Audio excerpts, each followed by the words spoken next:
Welcome to the Engineering Influence podcast presented by the American Council of Engineering Companies and sponsored by the ACEC Life Health Trust. Today we're going to talk about incentive programs.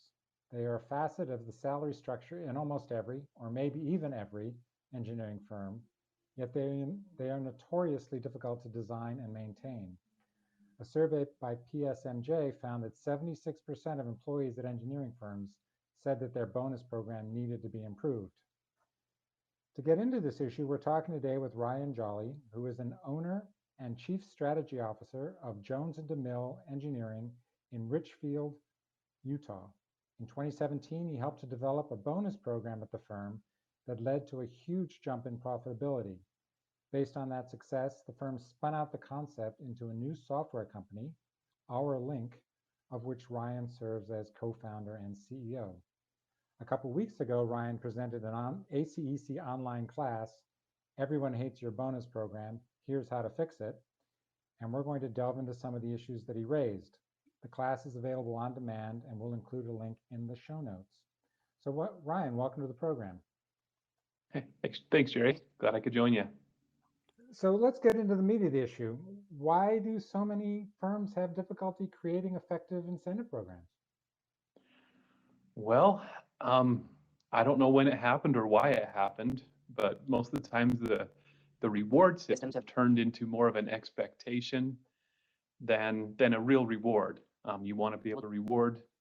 It's a reward. It's extra. So it's kind of turned into a participation trophy. And we've embarked on a journey to try and fix that. So some of the reasons that we found as we've talked with multiple companies over the last couple of years are, some of the main reasons they don't work is those decisions are made behind closed doors on the bonus amounts. They're made by individuals who have no direct tie to the person or the team member that's getting a bonus. And they don't even work with that individual on a regular basis. In a lot of cases, bonuses are capped, meaning that there's a limit to how much they can receive. So when that happens, the individual or team member limits how much effort they put in. They're kind of one of the key things we found is there's no transparency or feedback on any bonus amount or incentive compensation that they receive. There's no established ground rules around their bonus programs, meaning people just don't have any idea what it means to earn a bonus or how they can get a bigger bonus or even why they got the bonus they did this year. So without any rules, they just kind of expect it to happen every year. So those are the main reasons we found in work with a lot of companies over the last couple of years. So I mean, on that point, obviously transparency seems to cut across several of those points that you made. The decisions made behind closed doors, the person assigning the incentive bonus doesn't even work with the employee. There are no ground rules. So it seems to me that some level of transparency is vital to a successful program. Yeah, absolutely. As we've looked at it, transparency is probably the number one thing that companies can do better in making a more effective bonus program.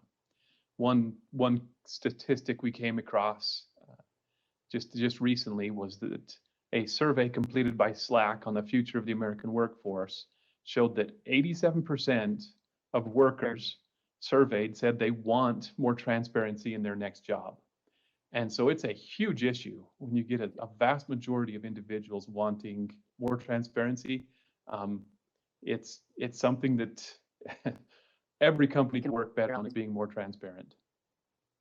I don't know if this is an issue that you can answer, except perhaps maybe as an owner of a firm. The new generation of people coming in, are they do they have higher expectations of transparency than older employees? From our experience, absolutely. They expect to know everything about it. They've been told, a lot of information has been shared with them from the time they went to school, and they like that immediate feedback on what's going on. And so in summary, yes, they want that information. They need that information. And if they don't get it, they're going to look for somewhere where they can get that immediate feedback. So what should an incentive plan incentivize then? So, you know, when we first started, when we first launched this concept in our firm, we called it the Performance Incentive Plan, and we shortened it to the PIP. And if I were to summarize what it is that you want to incentivize, and it's performance. And you know, we believe that the key metric in performance is profitability. That's kind of the summary or the summation of all of the other performance that they're doing is profitability. And one of the things we found early on was that you know, we wanted to reward based on profitability. When we took that out of our bonus system for a while, we found that our team believed that the profitability wasn't as important to us. So when we put it back in and it became the focal point of our bonus program, it changed a lot of behaviors. Now, I'm not going to say that it changed all the behaviors in a positive way. We found that there were some individuals that found ways to, I guess you'd say, game the system if you focus solely on profitability. And then what we decided to do was, you know what, profitability is where it starts, but we want to motivate or reward based on overall performance too. Start with profitability, then tackle the overall performance. An example of this, you know, that a lot of engineering companies will understand was that you reward on profitability. One of the ways you can make your projects seem very profitable is to bill to non-project related tasks or overhead tasks, general overhead time, so that your profitability looks high on your projects, but you're impacting the company's bottom line to non-project related tasks. So that's why we monitor utilization, and every company knows utilization or billability. So we had to find a way to say, you know what, profitability is first, but then you also have to meet utilization targets. And that's how we balanced out overall profitability, you know, overall performance, profits plus utilization plus several other key factors in our performance reviews. That was where that balance came from. And this is on a project by project basis. You're not staff is not judged on the entire performance of the company. It's judged on what they have actual control over. So yes and no. And the reason there's a no to that, so yes, they get rewarded based on their project's profitability, but the amount that we share back with is based on how profitable the company is. So for example, if the company meets a certain margin in our profitability, we'll share 15% back with the team. But if the company's margin drops too low, we actually cut out all bonuses. So that there's a overall company performance, and then there's some individual performance tied into that. So one thing you said in your talk that I enjoyed, that I thought was very interesting, was that we reward those who do the tough things, and that sort of speaks to your reference to performance. I mean, what could you expand on that a little? Yeah, a great example of doing the tough things. One of the toughest things that we have to do as engineers is have difficult conversations. And a lot of times those difficult conversations involve money. One of the favorite things that our CEO says is, we would love to do this work for free. If we could, that would make our lives so much easier. But money has to be part of it. And when you're getting money from clients, having to bill them, that's when the difficult conversations have to happen. What we found when our company, you know, kind of in the trend of things over the years, we had a couple of years where we were quite unprofitable. And we found several instances where our employees were giving away free work. And it wasn't intentional. It was just, they didn't really, you know, they didn't understand that when a client asks us to do a big additional portion of work, you need to turn around and say, you know what, we really want to help you guys with that work, but it's going to cost a little bit extra. And having those conversations is a hard thing. It's easiest just to say, oh yeah, we'll cover it. And if it didn't impact the employee or the project manager, the easiest thing for them to do was give them the free work. So when we rewarded them based on profitability, they found that free work, it impacted them too. So that was one of the ways that we got them to actually buy into this and start thinking like an owner, and have those difficult conversations.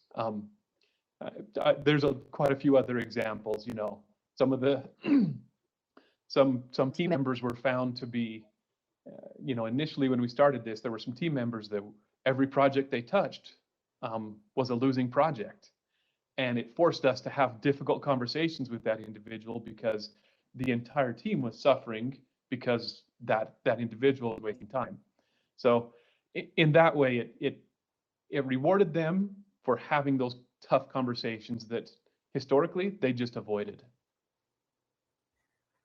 Looking at how one would implement a plan, what was the process in your firm to implement this? How did you go about structuring it and such?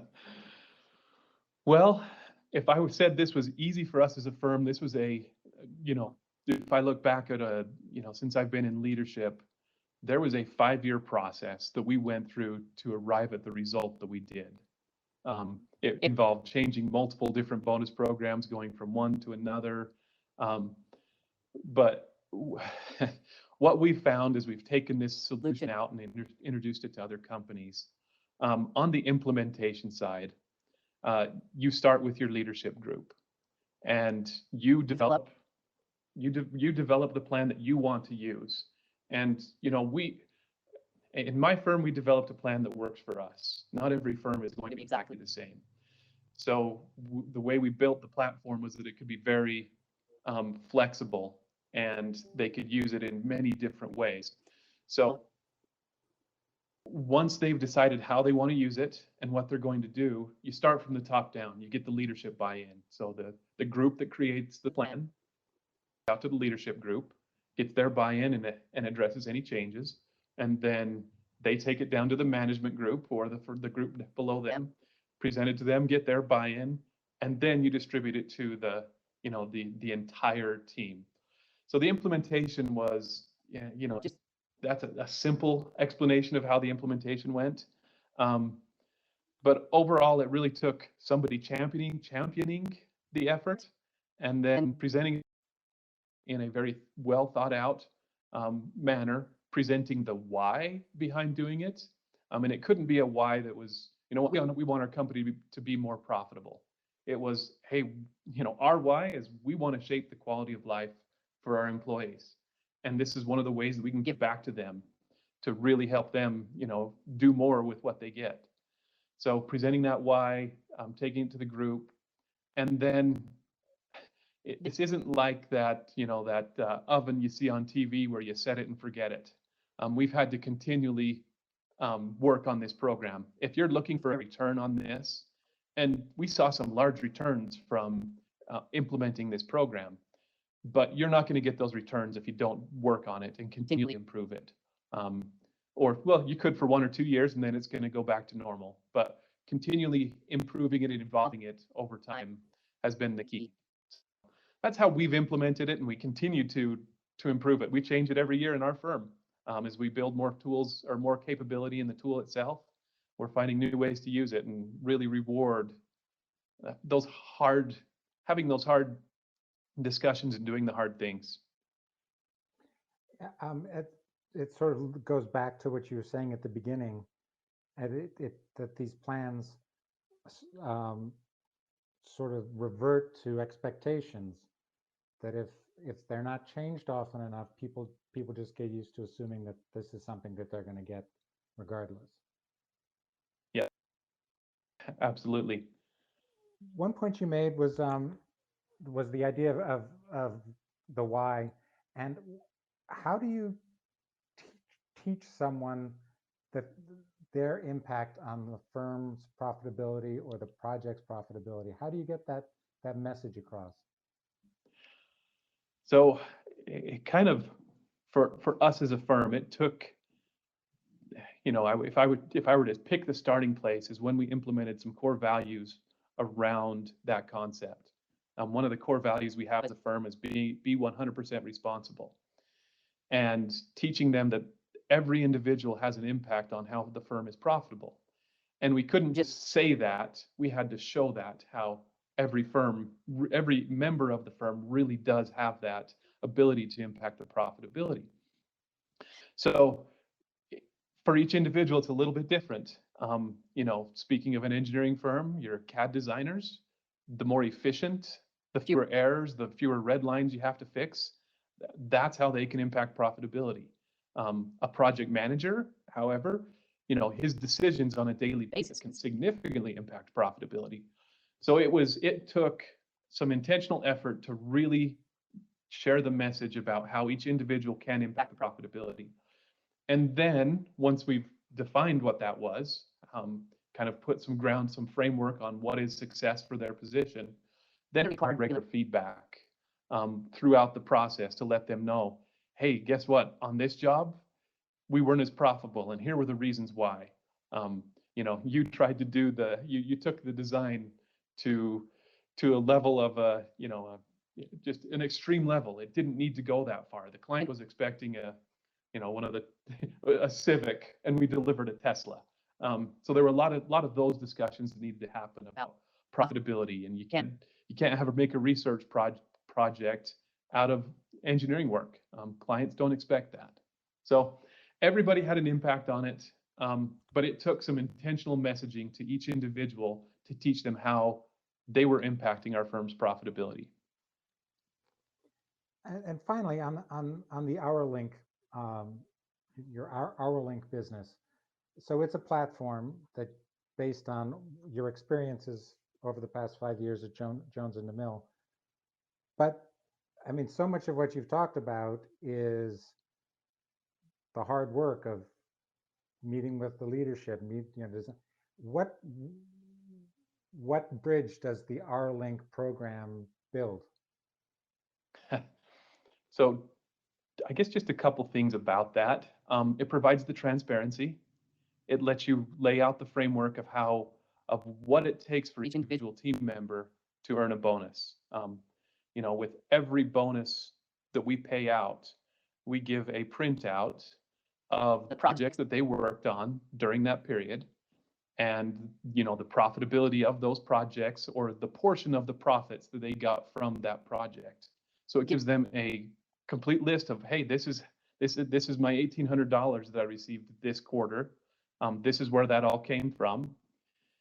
And we require the team leader or to provide feedback on each one of those projects. In addition to that, there's a performance review portion of the software that provides that balance. So this is where the money comes from, is a list of all their projects and the portion that they get of the profits. And then we balance that out with an overall performance review.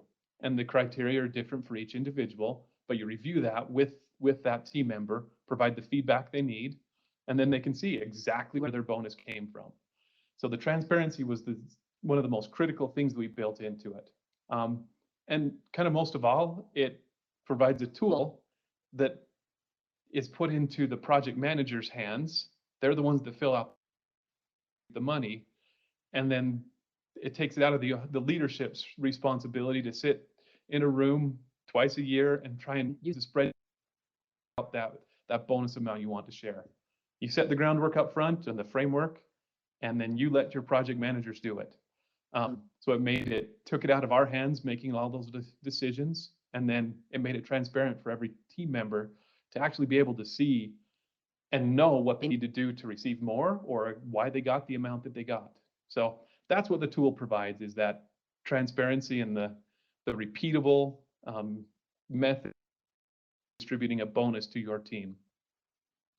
And it sort of goes back to what you said at the beginning about the people who give the bonus are the people who actually work with the employee, and it's not determined behind closed doors. It's right out there in front of them. Yep, that's exactly it. Well, great. Well, we'll put a link to to your program in the notes as well. And I think that's about it. I appreciate you taking the time to talk with us. Yeah, thanks, Jerry. Grateful for the opportunity, and so glad to have the ability to share with these other engineers what we've learned. It's been a really incredible part of my career. This has been really gratifying to work with these other companies. So I hope we can share more with the rest of them. Great. You've been listening to the Engineering Influence podcast presented by the American Council of Engineering Companies and sponsored by the ACEC Life Health Trust. Thanks for listening.